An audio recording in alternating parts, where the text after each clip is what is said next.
So we were dispatched today at 11:40 for a reported structure fire. We arrived here at 11:44. Station 4 is right down the street, so they had a very quick response time. The truck and the engine, Station 4, they both arrived to heavy smoke and fire showing.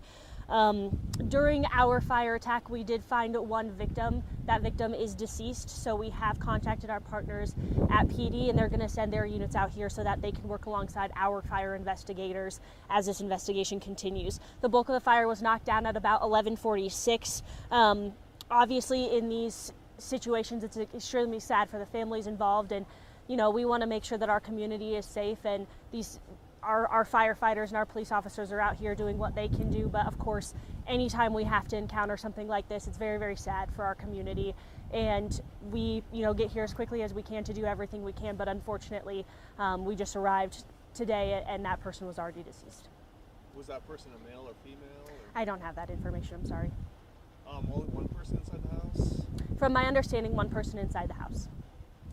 You said what prompted the initial call? Smoke showing from the outside? Yeah, so we had several calls from neighbors around this area that they saw fire showing from the front window and then smoke showing as well. And as our crews were coming, Engine 4 and Truck 4, as Truck 4 and Engine 4 were responding, they saw that fire. They called it an initial working fire. And basically what that does is sends our resources, sends that working fire complement a little bit quicker so that we're not waiting until we get on scene to send more resources. Is there a cause yet for the fire? Not yet. So like I said, when we have instances such as a fatal fire, we have to, work together with our partners at PD. So our partners at the police department and then our fire investigators are on scene, and they will work together in this investigation. It might be too soon to say, but does it seem like perhaps that victim was trying to get out at all and couldn't? Or if they were sleeping when the fire started? I'm not sure. Anything about the victim and what happened will come from PD. And then, of course, the final cause and determination of death will come from the coroner. Is this treated essentially as a homicide investigation or a suspicious investigation? So I know from PD, and I can't speak for PD, but I know that they do send their homicide unit out here, and then they also send their regional explosives, and that's just common protocol for fatal fires. Do you have an idea for how long this might be blocked off, given that it is fatal? I would imagine that this area of the neighborhood would be blocked off for the next several hours, probably into the night. Aside from the one victim who was inside, do other people live at this residence? I believe other people live here, but there was only one person inside the home at the time of the fire. Okay. Any animals found? Not that we were alerted of. Okay. Is the house considered a total loss, or? I would say that there's heavy damage to the front of the home. Obviously, when we got those first reports, they said heavy fire showing from the front window. So we were able to get a pretty quick fire attack. Like I said, we were here at 11:44.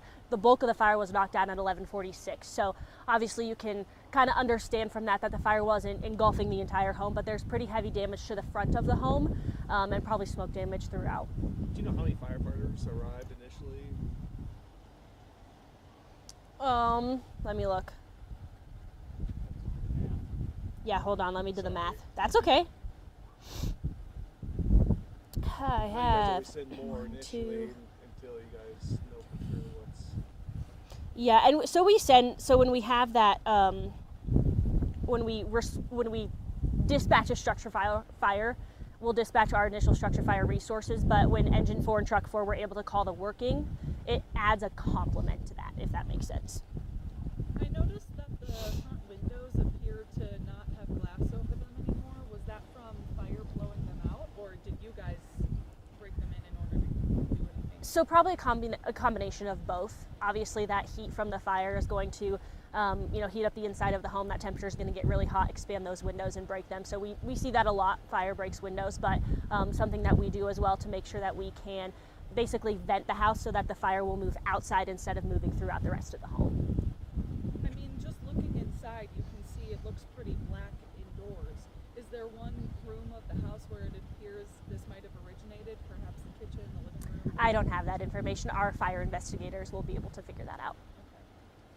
Being that this is a fatal, will you guys talk to the family or whoever else, neighbors, just to get information? Do you guys investigate that part of it? Or? So that's kind of where that partnership really comes in with the Colorado Springs Police Department, is we're helping them do whatever they need and vice versa. So sometimes if we're getting here before, we'll have our people on scene make contact with the family and then wait for our police officers to come here as well and make that notification together. So it's really a team effort when we have these instances, and making sure that we can rely on each other and then give each other whatever resources are needed. Any idea if smoke detectors were working when you guys arrived? I don't have that information, but our fire investigators will be able to go in and check. As far as like the activity that's going on right now, obviously the fire's knocked down. What are the next steps that's going to lead to the activity over the next several hours? Sure. So as soon as a fire is knocked down, we really hand the whole entire scene over to the police department, and that's kind of what you're seeing now. So our fire investigators are on scene, and they're going to, again, work with our police partners, but it really turns into their scene after our job is done. Okay. So you guys are wrapping up your portion of things? Our operational side is wrapping up the portion, and then our fire investigators will stay on scene to assist with the fire investigation. I know the family wants privacy probably right now. Can you say anything as to how they're doing? Or I'm not sure, but I could imagine in any situation like this that they would be absolutely devastated, and our hearts go out to them. And we love our community dearly, and any time we have an instance like this, it hits us hard too. It's fairly rare that you guys respond to fires that turn out to be fatal, correct, in the grand scheme of everything you go to? Yeah, I would say that it's not a very common occurrence for us to respond to fatal fires. I would toot our horn a little bit and say that as a fire department, our response times are very, very good, and we are good at educating our community and helping them to know, you need 2 ways out of every room, and making sure that they understand that if there is a fire in their home, how to get out. But the other side of that is, our firefighters train every single day and hours and hours and hours every year to get to these fires quickly, to make sure that our community is safe. And that is our number one goal, is public safety. So that's exactly what we're doing from the start, and then we'll fight that fire. Perfect. Good? Anything else you'd like to add? I don't think so.